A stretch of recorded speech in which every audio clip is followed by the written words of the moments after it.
नमस्कार। ये पॉलिटी का वीडियो है। इसमें हम ये मैगज़ीन का वीडियो है, इसमें हम पॉलिटी कवर कर रहे हैं। सबसे पहले अब हम इसकी फरवरी का जो पॉलिटी के फरवरी 2025 की जो पॉलिटी के टॉपिक्स हैं उनको देखेंगे। सबसे पहले हम इसमें इंडेक्स देखते हैं।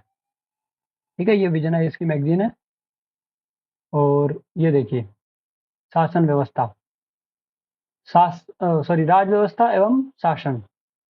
पहला टॉपिक इसमें है मुफ्त सुविधाएं। दूसरा है राज्यों में पंचायतों को अंतरण या हस्तांतरण की स्थिति। ठीक है, पंचायती राज संस्थाओं में प्रोक्सी प्रतिनिधित्व। और संक्षिप्त सुर्खियों में आएगा, सरकार डीरेगुलेशन कमीशन का गठन करेगी। मणिपुर में राष्ट्रपति शासन।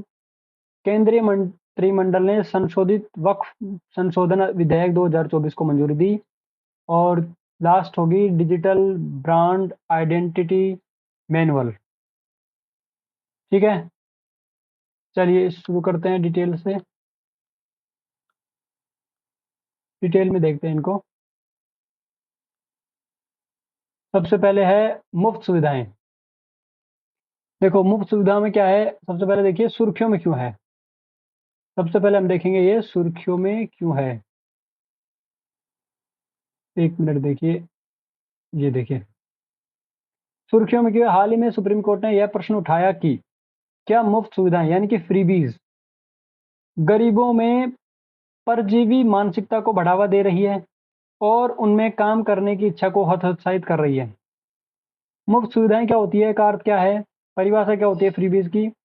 फ्रीबीज की कोई सटीक परिभाषा नहीं है। फ्रीबीज यानी मुफ्त सुविधा, वस्तु या उपहार या आदि। आमतौर पर अल्पकालिक लाभ प्रदान करती हैं, जैसे मुफ्त में लैपटॉप, टीवी, साइकिल, बिजली, पानी आदि। इन्हें अक्सर चुनावी प्रलोभन के रूप में इस्तेमाल किया जाता है। भारतीय रिजर्व बैंक आरबीआई फ्रीबीज को इस प्रकार परिभाषित करता है, ये ऐसी सार्वजनिक कल्याणकारी सेवाएं होती हैं जिनके लिए नागरिकों को कोई शुल्क नहीं देना होता है। आमतौर पर राजनीतिक दल चुनावों के दौरान ऐसी सेवाओं का वादा करते हैं। इस प्रकार ये भारत की राजनीति का अभिन्न हिस्सा बन गए हैं। लोक कल्याण बनाम मुफ्त सुविधाएं। एक होता है लोक कल्याण, दूसरा होता है मुफ्त की सुविधाएं देना।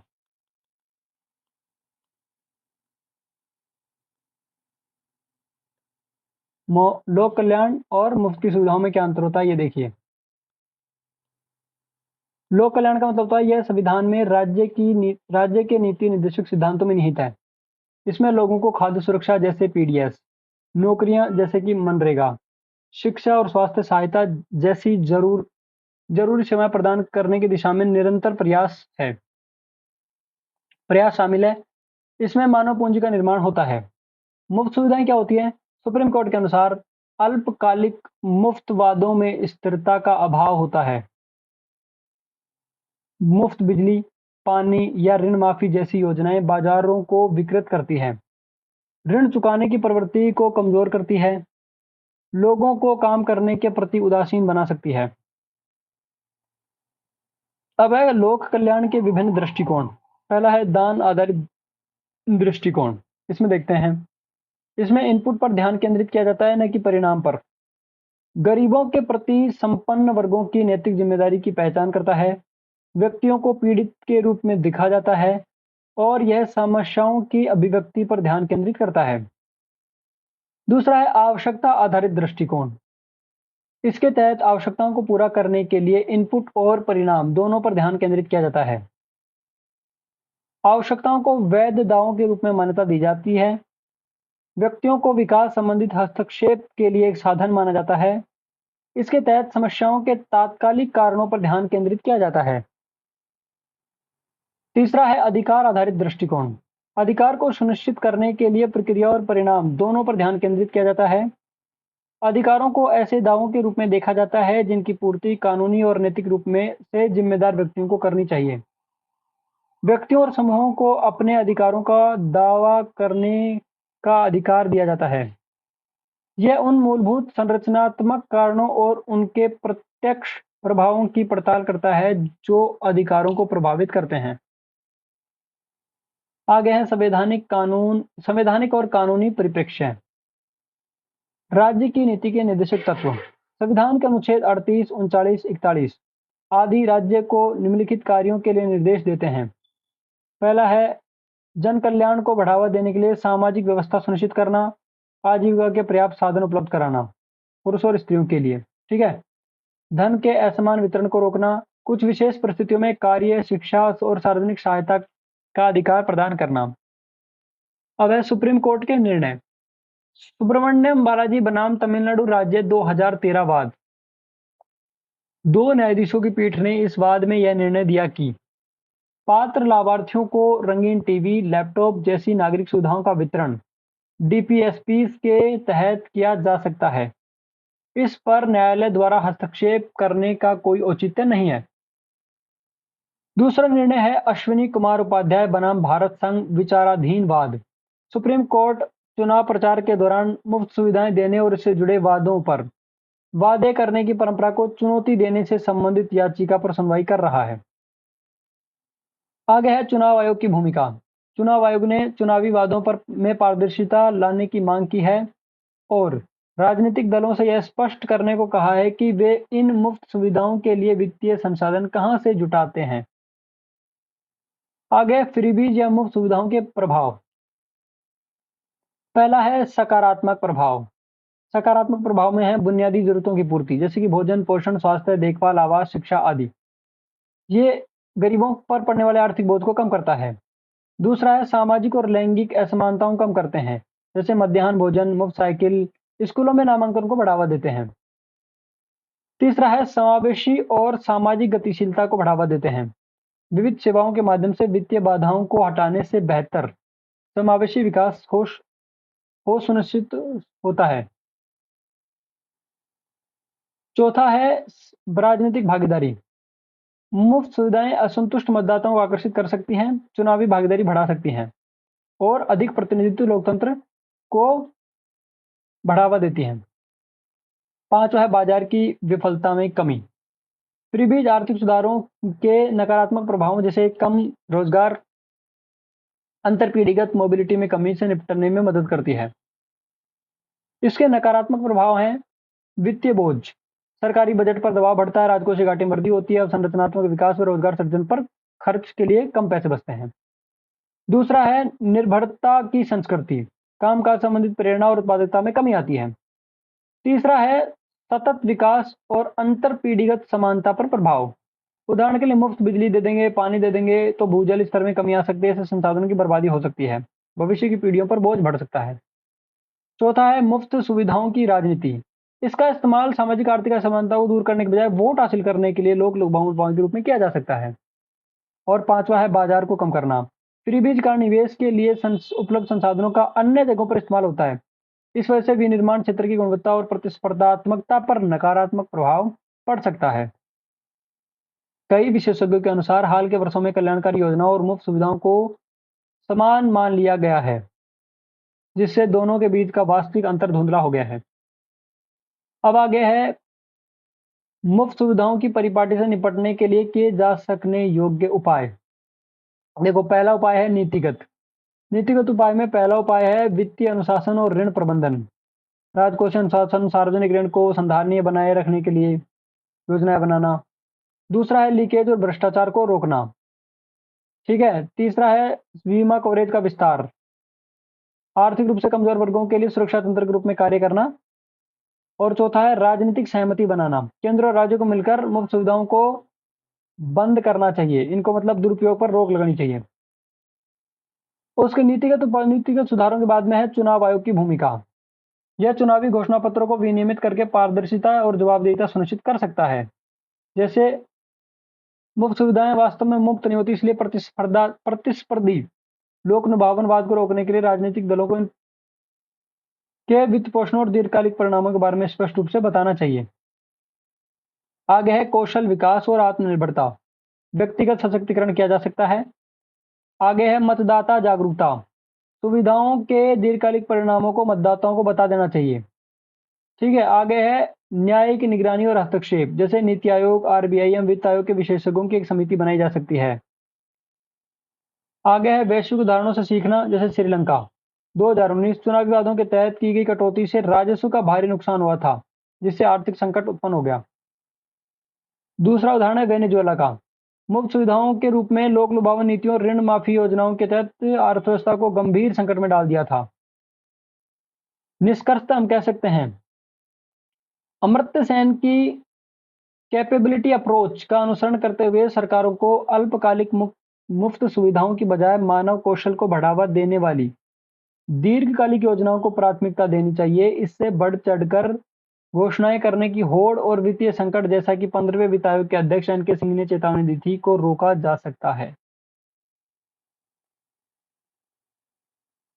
अगला टॉपिक है राज्यों में पंचायतों को अंतरण या हस्तांतरण की स्थिति, status of devolution to panchayat in state. सुर्खियों में क्यों है? हाल ही में पंचायती राज मंत्रालय ने राज्यों में पंचायतों को अंतरण की स्थिति सांकेतिक साक्ष्य आधारित रैंकिंग शीर्षक से एक रिपोर्ट जारी की है। यह मंत्रालय याद रख लेना और इसकी द्वारा जारी रिपोर्ट भी याद रख लेना, हो सकता है स्टेटमेंट में पूछ ले। राज्यों में पंचायतों को अंतरण या हस्तांतरण संबंधित रिपोर्ट के बारे में, इसमें क्या लिखा हुआ है? यह रिपोर्ट 73वें संविधान संशोधन के तहत गठित पंचायतों द्वारा उनकी संवैधानिक भूमिकाओं को निभाने की उनकी क्षमता का गहन विश्लेषण प्रस्तुत करती है। इस रिपोर्ट को भारतीय लोक प्रशासन संस्थान यानी कि IIPA नई दिल्ली द्वारा तैयार किया गया है। ये भी इंपॉर्टेंट बात है कि ये रिपोर्ट किसने तैयार की है? तो ये भारतीय लोक प्रशासन संस्थान नई दिल्ली, IIPA। रिपोर्ट की प्रमुख विशेषताएं हैं। पंचायत अंतरण सूचकांक, यह राज्य या केंद्र शासित प्रदेशों को अधिकारों के अंतरण के 6 आयामों, इन्फोग्राफिक्स दे रखा है नीचे, उसमें है ये 6 आयामों के आधार पर रैंक प्रदान करता है। इस रिपोर्ट में कामकाज यानी कि फंक्शंस आयाम, जो स्थानीय स्वशासन की नींव है, का राष्ट्रीय औसत सभी 6 आयामों से में सबसे कम है। तो देखो आयाम, देखो पंचायत अंतरण सूचकांक के मापदंड या आयाम। पहला है फ्रेमवर्क, इसमें क्या राज्यों द्वारा संवैधानिक प्रावधानों का पालन किया जा रहा है। दूसरा है कामकाज यानी कि फंक्शंस, यह आकलन करता है कि पंचायतों ने नागरिक जिम्मेदारियों जैसे स्वच्छता, अपशिष्ट प्रबंधन आदि को किस प्रकार पूरा किया है। तीसरा है वित्त यानी कि फाइनेंस, पंचायतों को धन अंतरण में दक्षता तथा उनके वित्त पोषण के स्रोतों का आकलन करना। चौथा है सार्वजनिक अधिकारी, पंचायत अधिकारियों की क्षमता और कार्य निष्पादन तथा उनके लिए उपलब्ध बुनियादी ढांचे का आकलन। पांचवा है क्षमता निर्माण, पंचायत अधिकारियों के ज्ञान और कौशल का विस्तार किस प्रकार किया जा रहा है ताकि वे अधिक जिम्मेदारियां निभा सके।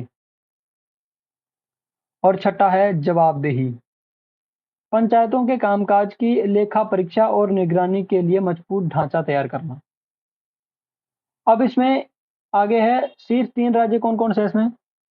पहले देखो ये वापस पढ़ते हैं इसको। इस रिपोर्ट में कामकाज यानी कि फंक्शंस आयाम, जो स्थानीय स्वशासन की नींव है, का राष्ट्रीय औसत सभी 6 आयामों में सबसे कम है।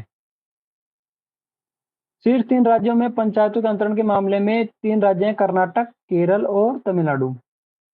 निम्न प्रदर्शन करने वाले 3 राज्य केंद्र शासित प्रदेश हैं दादर एवं नगर हवेली, दमन व दीव, पुडुचेरी तथा लद्दाख सबसे निचले पायदान पर है। पंचायतों को अंतरण में सुधार, पंचायतों के अंतरण में 2013-14 में 39.9% था, जो 2021-22 के दौरान बढ़कर 43.9% हो गया है। सूचकांक में शामिल क्षमता में वृद्धि घटक, क्षमता में वृद्धि राष्ट्रीय ग्राम स्वराज अभियान RGSA जैसी पहलों के चलते 44% से बढ़कर 54.6% हो गया है। आगे है अंतरण सूचकांक का महत्व। पहला है नागरिकों के लिए, कार्यों और संसाधनों के आवंटन को ट्रैक करने में पारदर्शिता प्रदान करता है। चुने हुए प्रतिनिधियों के लिए यह डेटा आधारित अंतर्दृष्टि प्रदान करता है। पंचायतों में सुधार के लिए नीतिगत पहले शुरू की जा सकती हैं। सरकारी अधिकारियों के लिए विकेंद्रीकरण नीतियों को प्रभावी तरीके से लागू करने के लिए मार्गदर्शिका के रूप में कार्य करता है। चौथा है नीति निर्माताओं के लिए समग्र स्थिति का आकलन करने और जहां सुधार की सबसे ज्यादा आवश्यकता हो वहां बदलाव लाने के लिए अंतरण सूचकांक का उपयोग कर सकते हैं। पंचायतों को अंतरण या हस्तांतरण के बारे में पंचायतों का आशय है शक्ति, प्राधिकार, अधिकार, कर्तव्य, जिम्मेदारियों और धनराशि को उच्च स्तर की शासन व्यवस्था से निचले स्तर की शासन व्यवस्था को हस्तांतरित करने से है। इसका उद्देश्य स्थानीय निकायों को स्वायत्त बनाकर उन्हें निर्णय लेने की क्षमता प्रदान करना है। यह प्रशासनिक विकेंद्रीकरण का एक रूप है। स्थानीय शासन जिसमें पंचायतें शामिल हैं, संविधान की राज्य सूची का विषय है। ये इंपॉर्टेंट है। इसलिए पंचायतों को शक्ति और अधिकार सौंपने का निर्णय राज्यों के विवेक पर निर्भर करता है। विवेक, ठीक है। अंतरण का महत्व क्या है? सेवा वितरण में वृद्धि होगी। 73वें संविधान संशोधन अधिनियम के तहत प्रदत्त संवैधानिक दायित्व के अनुरूप है। जमीनी स्तर पर लोकतंत्र को मजबूत करता है। आर्थिक विकास और आत्मनिर्भरता को बढ़ावा देता है। पंचायती राज संस्थाओं के राजकोषीय स्वास्थ्य को मजबूती प्रदान करता है। फिर आगे है अंतरण के संबंध में संवैधानिक प्रावधान। पहला है अनुच्छेद 243 जी। ये क्या कहता है? राज्य पंचायतों को ऐसी शक्तियां और प्राधिकार प्रदान करेगा जो उन्हें स्वायत्त शासन की संस्थाओं के रूप में कार्य करने में सक्षम बनाए। 243 एच, यह राज्य विधानमंडलों को पंचायतों को कर, शुल्क, टोल और फीस आरोपित एवं एकत्रित करने के लिए अधिकृत करने वाले कानून बनाने का अधिकार देता है। 243 आई, यह प्रत्येक 5 वर्ष के बाद राज्य वित्त आयोग का गठन का प्रावधान करता है। देखो, राज्य वित्त आयोग का गठन, ये इंपॉर्टेंट है, पूछ सकता है। 243 आई, ताकि राज्य से पंचायतों को अंतरण, अनुदान तथा कर एवं गैर कर राजस्व के आवंटन के रूप में संसाधन हस्तांतरित किए जा सकें। अगला अनुच्छेद 243 जेड डी, यह पंचायतों और नगरपालिकाओं द्वारा तैयार योजनाओं को समेकित करने एवं संपूर्ण जिले के लिए एक विकास योजना का प्रारूप तैयार करने हेतु एक जिला योजना समिति के गठन का प्रावधान करता है। जिला योजना समिति का गठन इंपॉर्टेंट है, याद रखना। आगे है पंचायतों के अंतरण से जुड़ी मुख्य चुनौतियां। पहली है फ्रेमवर्क संबंधी चुनौतियां। अनियमित चुनाव, वार्डों के परिसीमन या निर्माण में देरी, पंचायतों के गठन में विलंब, संविधान के अनुच्छेद 243 ई यानी कि नियमित चुनाव की अनिवार्यता को के प्रावधान के विपरीत है। उदाहरण के लिए एमपी मध्य प्रदेश में 23,000 से अधिक स्थानीय निकायों को चुनाव करने में देरी होती है। दूसरा, कामकाज संबंधी चुनौतियां। समग्र पंचायत अंतरण सूचकांक 43.89% है 2021 का, क्योंकि पंचायत के कार्य अभी भी पारंपरिक नागरिक सेवाओं तक ही सीमित हैं। दूसरी ओर मध्यवर्ती और जिला पंचायत ज्यादातर निगरानी का काम करती है। कई जरूरी काम अभी भी पैरास्टाइटल निकायों यानी कि सरकारी स्वामित्व वाली संस्थाओं के कब्जे में है, इसलिए पंचायतों का विकास धीमा है। पैरास्टाइटल निकाय क्या होते हैं? संसद के विशेष अधिनियमों द्वारा गठित होते हैं और सरकार द्वारा नियुक्त निदेशक मंडल द्वारा संचालित होते हैं। इसके कारण पंचायतों की स्वायत्तता सीमित हो जाती है। तीसरा है वित्त संबंधित चुनौतियां। पंचायतों के पास पर्याप्त वित्तीय संसाधनों की कमी है। ये केंद्र और राज्य सरकारों से प्राप्त होने वाले अनुदानों पर अत्यधिक निर्भर हैं। 95% राजस्व ऊपरी स्तर की सरकारों से प्राप्त अनुदानों से प्राप्त होता है। चौथा है मानव संसाधन संबंधित चुनौतियां। जैसे पंचायत में ग्राम सचिव जैसे सहायक कार्मिकों की कमी है। तकनीकी व प्रशासनिक कर्मचारियों का भी अभाव है। सर्वेक्षण के अनुसार एक पंचायत सचिव औसतन 17 ग्राम पंचायतों का प्रबंधन करता है। पांचवा है क्षमता निर्माण संबंधित चुनौतियां, जैसे आधारभूत संरचनाएं कमी, कौशल विकास एवं नियमित प्रशिक्षण की अनुपलब्धता, डिजिटल अवसंरचना के अभाव। ठीक है, तो बोला केवल 7 राज्यों या केंद्र शासित प्रदेशों में 100% पंचायत कार्यालय पक्के भवन स्थित हैं। भारत में 40,000 से अधिक ग्राम पंचायतों के पास अभी भी कंप्यूटर नहीं है। ये डेटा इंपॉर्टेंट हो सकता है मेंस के लिए, अगर किसी पंचायती राज की कमियों के ऊपर अगर सवाल आते हैं तो उसमें हम ये डेटा यूज कर सकते हैं। छठा है जवाबदेही संबंधित चुनौतियां। जनता की सीमित भागीदारी और जवाबदेही तंत्र के प्रति जागरूकता। भ्रष्टाचार एवं धन के दुरुपयोग के मामले बढ़ रहे हैं। उदाहरण के लिए तमिलनाडु के कृष्ण जिले की 70% पंचायतों में धन के दुरुपयोग के मामले सामने आए। आगे है रिपोर्ट में की गई सिफारिशें। पहली, राज्य चुनाव आयोग को मजबूत बनाना। दूसरा, आरक्षित सीटें, इसमें आरक्षण को दो से तीन कार्यकालों के लिए स्तर बनाया जाना चाहिए, जिससे महिलाओं और अनुसूचित जाति जनजाति के उम्मीदवारों को लगातार कार्यकाल दिए जाने चाहिए। तीसरा है स्वायत्तता, सभी राज्यों में केंद्र प्रायोजित योजनाओं में पंचायतों की सक्रिय भूमिका सुनिश्चित की जानी चाहिए। 11वीं अनुसूची में सूचीबद्ध विषयों में पंचायतों को सौंपा जाना चाहिए, न कि समानांतर संस्थाओं को। चौथा, वित्तीय सुधार हो, राज्य वित्त आयोग का गठन हर 5 साल में निर्धारित समय पर हो, वित्तीय स्रोतों का विविधीकरण किया जा सके। पांचवा है जवाबदेही और पारदर्शिता, कठोर वित्तीय जवाबदेही उपाय हो, सार्वजनिक वित्तीय प्रबंधन प्रणाली के माध्यम से सभी खर्चों लेन देनों का अनुदान जारी करने का उपाय, प्रमाण पत्रों को दर्ज करना अनिवार्य किया जाना चाहिए। छठा है श्रम बल प्रबंधन, अस्थायी कर्मचारियों की नियुक्ति करने, बाहरी विशेषज्ञों को शामिल करने तथा अन्य कर्मचारियों की नियुक्ति और संरचना के विकास के लिए पर्याप्त संसाधनों की जुटाने की स्वायत्ता दी जानी चाहिए। ठीक है। सातवां है क्षमता निर्माण, स्थानीय लोक सेवक प्रबंधन, लोक व्यवस्था, वित्तीय प्रबंधन, मानव संसाधन प्रबंधन और ई गवर्नेंस जैसे विषयों में शामिल किए जा सकते हैं पाठ्यक्रम में। इसे एमबीए जैसी संरचित पाठ्यक्रम की तर्ज पर विकसित किया जा सकता है। अगला टॉपिक है पंचायती राज संस्थाओं में प्रोक्सी प्रतिनिधित्व। इसमें पहला है सुर्खियों में क्यों है। पंचायती राज मंत्रालय द्वारा गठित समिति ने पंचायती राज संस्थाओं यानी में प्रोक्सी भागीदारी को समाप्त करने के तरीके सुझाए हैं। अब ये क्या संबंधित अन्य संबंधित तथ्य क्या हैं। समिति ने पंचायती राज प्रणाली और संस्थाओं में महिलाओं के प्रतिनिधित्व और भूमिका का रूपांतरण, प्रोक्सी भागीदारी को समाप्त करना शीर्षक से अपनी एक रिपोर्ट निकाली है। देखो रिपोर्ट का नाम याद रखना। गौरतलब है कि मंडोना ग्रामीण विकास फाउंडेशन बनाम भारत सरकार 2023 मामले में सुप्रीम कोर्ट ने पंचायती राज संस्थाओं में प्रोक्सी भागीदारी की जांच करने के लिए एक सीमित समिति गठित करने का आदेश दिया था। आगे क्या है, पंचायती राज संस्थाओं में महिलाओं का आरक्षण। संवैधानिक प्रावधान क्या है। 73वें संविधान संशोधन अधिनियम 1992 के तहत त्रिस्तरीय पंचायत प्रणाली स्थापित की गई है और पंचायती राज संस्थाओं में महिलाओं के लिए 1/3 सीटों का आरक्षण सुनिश्चित किया गया है। 1/3, ठीक है। अभी तक 21 राज्यों ने आरक्षण की सीमा को 33% से बढ़ाकर 50% कर दिया है। बिहार पंचायती राज संस्थाओं में महिलाओं के लिए 50% आरक्षण देने वाला पहला राज्य था। वर्तमान स्थिति की बात करें तो पीआरआईज में निर्वाचित प्रतिनिधियों में 46.6% महिलाएं हैं। प्रोक्सी प्रतिनिधित्व का मुद्दा।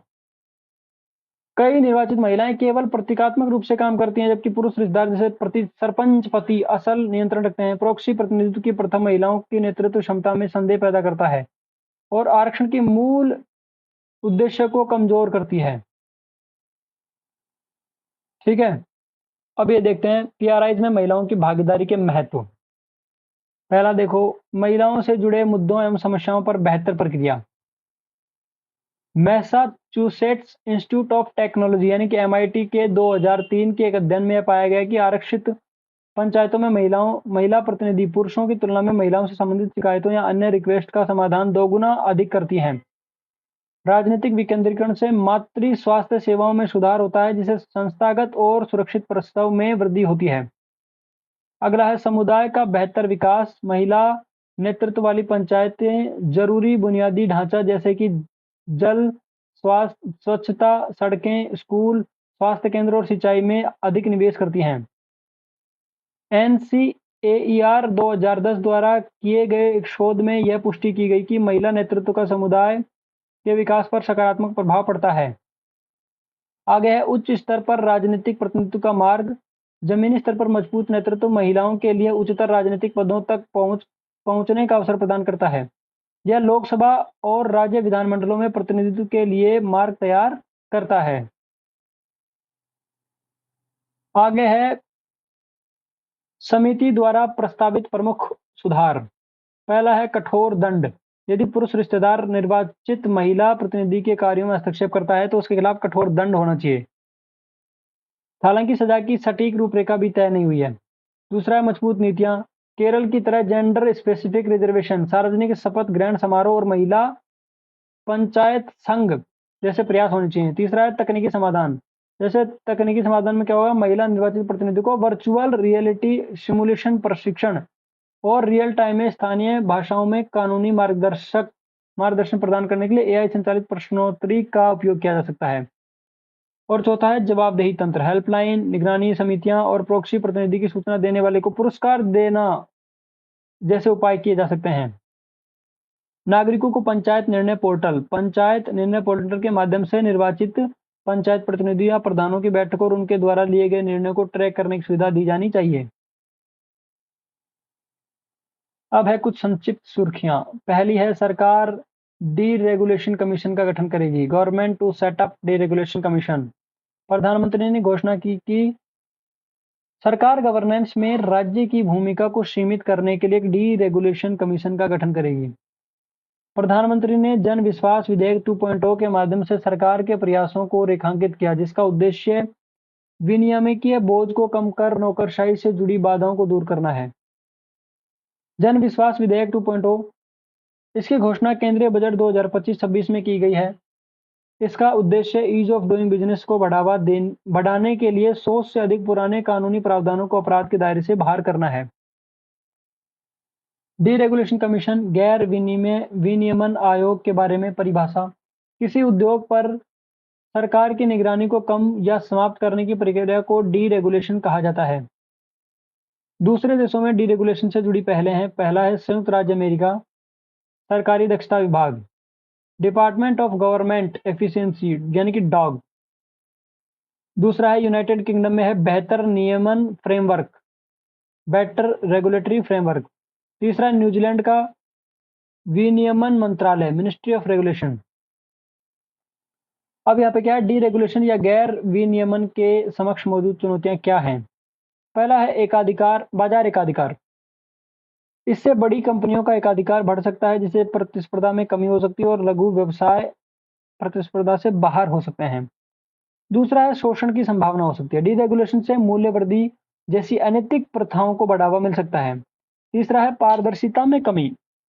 कंपनियां जानकारी को छिपा सकती हैं, जिससे निवेशकों का निर्णय प्रभावित तथा कंपनियों पर जनता का विश्वास कम हो जाता है। आगे आर्थिक गतिविधियों को बढ़ावा देने में डीरेगुलेशन का महत्व। पहला है आर्थिक समृद्धि को बढ़ावा। भारत को 8% समृद्धि दर हासिल करने के लिए निवेश दर को 31% से बढ़ाकर 35% करने की आवश्यकता है। उदाहरण के लिए जापान और चीन ने डीरेगुलेशन की मदद से उच्च समृद्धि दर हासिल की है। दूसरा है आर्थिक स्वतंत्रता में वृद्धि। नौकरशाही से जुड़ी प्रतिस्पर्धा को बढ़ावा देना, जैसे कि उदाहरण के लिए जन विश्वास अधिनियम 2023 की सहायता से 42 केंद्रीय कानूनों के तहत 183 प्रावधानों को अपराध के दायरे से बाहर किया गया। तीसरा है एमएसएमई हेतु नियमों के पालन की लागत में कमी। एमएसएमई के लिए जटिल नियमों का पालन करना कठिन होता है। जैसे हरियाणा और तमिलनाडु सरकार ने लघु व्यवसायों के लिए भवन निर्माण संबंधित नियमों में संशोधन किया है। चौथा है प्रतिस्पर्धात्मक संघवाद को बढ़ावा देना। उदाहरण के लिए कर्नाटक, आंध्र प्रदेश और हरियाणा सरकार ने महिलाओं के लिए नाइट शिफ्ट में काम करने पर लगी रोक में ढील दे दी थी। ठीक है, ये इंपॉर्टेंट है, नाइट शिफ्ट में। अब आगे का टॉपिक जो है वो है मणिपुर में राष्ट्रपति शासन। भारत के राष्ट्रपति ने मणिपुर में राष्ट्रपति शासन लगाने की घोषणा की है। इस उद्घोषणा के साथ ही मणिपुर में अब तक 11 बार राष्ट्रपति शासन लगाया जा चुका है। राज्य में आखिरी बार राष्ट्रपति शासन 2001-2 में लगाया गया था। वर्तमान उद्घोषणा से मणिपुर राज्य की विधानसभा निलंबित हो गई है। ये याद रखने वाला फैक्ट है कि 11 बार अभी तक मणिपुर में लग चुका है। स्टेटमेंट में आ सकता है। राष्ट्रपति शासन के बारे में संविधान में क्या लिखा हुआ है? अनुच्छेद 356 राष्ट्रपति शासन लगाने का प्रावधान करता है। इसमें है कि यदि किसी राज्य की सरकार संवैधानिक प्रावधानों के अनुसार नहीं चलती है तो राष्ट्रपति राज्य के राज्यपाल की रिपोर्ट के आधार पर राष्ट्रपति शासन राज्य में लगा सकता है। कभी कभी राष्ट्रपति राज्यपाल की रिपोर्ट के बिना भी इस उपबंध का उपयोग कर सकता है। एसआर बोमई बनाम भारत संघ वाद 1994। सुप्रीम कोर्ट ने निर्णय दिया था कि अनुच्छेद 356 के तहत राष्ट्रपति शासन की घोषणा न्यायिक समीक्षा के अधीन है। जब तक राष्ट्रपति शासन की उद्घोषणा को संसद की मंजूरी नहीं मिल जाती है, तब तक राष्ट्रपति संबंधित राज्य की विधानसभा को भंग नहीं कर सकता, केवल निलंबित कर सकता है। ये याद रखने वाला पॉइंट है, इंपॉर्टेंट पॉइंट है। आगे है राष्ट्रपति शासन के बारे में, आगे है अवधि और अनुमोदन। इसमें क्या है, अनुच्छेद 356(3) के अनुसार राष्ट्रपति शासन लागू होने के इसे 2 महीने के भीतर संसद के दोनों सदनों लोकसभा और राज्यसभा से साधारण बहुमत द्वारा अनुमोदन प्राप्त होना जरूरी है। यदि संसद की मंजूरी नहीं मिलती है तो यह 2 माह बाद स्वतः समाप्त हो जाता है। एक बार संसद की मंजूरी मिलने के बाद राष्ट्रपति शासन अधिकतम 6 महीने तक जारी रह सकता है। हालांकि इसे हर 6 महीने में संसद की मंजूरी के साथ अधिकतम 3 साल तक बढ़ाया जा सकता है। निरसन यानी कि हटाना, राष्ट्रपति अपनी बाद की उद्घोषणा द्वारा राष्ट्रपति शासन को हटा सकता है। परिणाम क्या होता है, राज्य सरकार के संचालन और राज्यपाल की शक्तियां राष्ट्रपति के हाथ में चली जाती हैं। राष्ट्रपति राज्य विधानमंडल की शक्तियों को संसद में हस्तांतरित कर सकता है। राष्ट्रपति शासन की उद्घोषणा का असर संबंधित राज्य के हाईकोर्ट के कामकाज पर नहीं पड़ता है। अगला टॉपिक है, केंद्रीय मंत्रिमंडल ने संशोधित वक्फ संशोधन विधेयक 2024 को मंजूरी दी है। Union cabinet approves the reserved Waqf amendment bill 2024। Media reports के अनुसार संशोधित वक्फ विधेयक को संयुक्त संसदीय समिति यानी कि जेपीसी के सुझावों को शामिल किया है। इससे पहले न्यायमूर्ति सेवानिवृत्त राजिंदर सच्चर की अध्यक्षता वाली उच्च स्तरीय समिति की सिफारिश और जेपीसी की रिपोर्ट के आधार पर 2013 में वक्फ कानून में संशोधन किए गए थे। वक्फ संशोधन विधेयक 2024 के बारे में उद्देश्य क्या है, वक्फ अधिनियम 1995 1995 में संशोधन द्वारा वक्फ समितियों का बेहतर प्रबंधन सुनिश्चित करना। विधेयक के प्रमुख प्रावधान है, वक्फ प्रबंधन को समावेशी बनाना, मुस्लिम महिलाओं और मुस्लिम ओबीसी को केंद्रीय वक्फ परिषद एवं राज्य वक्फ बोर्ड में शामिल करके वक्फ प्रबंधन को समावेशी बनाने का प्रस्ताव किया गया। केंद्रीय वक्फ परिषद यह एक वैधानिक संस्था है। इसकी स्थापना 1964 में हुई है। यह परिषद भारत में राज्य स्तरीय वक्फ बोर्डों की निगरानी करता है और सलाह देता है। यह स्वयं वक्फ संपत्तियों का प्रत्यक्ष नियंत्रण नहीं रखता है। राज्य वक्फ बोर्ड इसे वक्फ संपत्तियों के रखरखाव और प्रशासन की जिम्मेदारी सौंपी गई है। अगला है अधिकरणों के आदेशों के खिलाफ अपील। वक्फ के किसी भी मामले में अधिकरणों के आदेश के खिलाफ 90 दिन के भीतर उच्च न्यायालय में अपील की जा सकती है। अन्य प्रावधान, वक्फ संपत्तियों के पंजीकरण में प्रौद्योगिकी के उपयोग को बढ़ावा दिया गया है। आगा खानी और बोहरा समुदाय के लिए अलग अलग वक्फ बोर्डों के गठन का प्रस्ताव किया गया है आदि। अब है वक्फ कानून में संशोधन की आवश्यकता क्यों है। पहला, एक बार जब कोई संपत्ति वक्फ को समर्पित कर दी जाती है तो वह हमेशा के लिए वक्फ संपत्ति के रूप में बनी रहती है के सिद्धांत का पालन करने की वजह से कई तरह के विवाद पैदा होते हैं और कई प्रकार के दावे किए जाते हैं। दूसरा है, वक्फ अधिकरण के निर्णय की न्यायिक समीक्षा नहीं की जा सकती है। तीसरा है, सर्वे कमिश्नर द्वारा वक्फ संपत्तियों का सही से सर्वेक्षण कार्य नहीं किया जाता है। आगे है, वक्फ क्या है। वक्फ वस्तुतः इस्लामी कानून के तहत धार्मिक या धर्मार्थ उद्देश्यों के लिए सौंपी गई संपत्ति है। इन संपत्तियों का अन्य किसी उद्देश्य के लिए उपयोग या बिक्री प्रतिबंधित है। वक्फ संपत्तियां अल्लाह को समर्पित होती हैं और उन्हें विशेष रूप से नियुक्ति यानी कि मुतलवी द्वारा प्रबंधित और प्रशासित किया जाता है।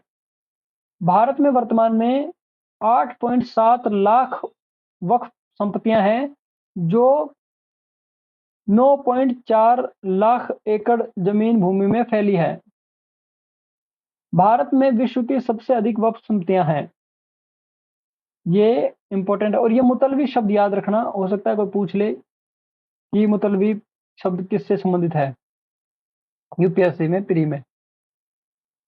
अगला है डिजिटल ब्रांड और identity manual. Digital brand identity manual DBIM. Electronics और सूचना प्रौद्योगिकी मंत्रालय ने सरकार की डिजिटल उपस्थिति को सुसंगत बनाने के लिए डिजिटल ब्रांड आइडेंटिटी मैनुअल की शुरुआत की है। डीबीआईएम के बारे में क्या है? यह पहल सरकारी वेबसाइट को सरल और मानकीकृत बनाने पर केंद्रित है। लक्ष्य नागरिकों के लिए सरकारी वेबसाइटों को नेविगेट करना आसान बनाना और आवश्यक सरकारी सेवाओं तक सुगम पहुंच सुनिश्चित करना। उद्देश्य सेवा वितरण को प्रभावी बनाना, सरकारी मंत्रालयों में बेहतर संचार सुविधा करना, सरकारी प्राथमिकताओं को अधिक पारदर्शी बनाना। महत्व, यह यूनिफॉर्म गवर्नेंस की शुरुआत करके सरकार के न्यूनतम सरकार अधिकतम शासन दृष्टिकोण को बढ़ावा देगा। इस प्रकार से ये जो पॉलिटी का फरवरी मंथ की जो पॉलिटी के टॉपिक थे वो समाप्त होते हैं। Thank you.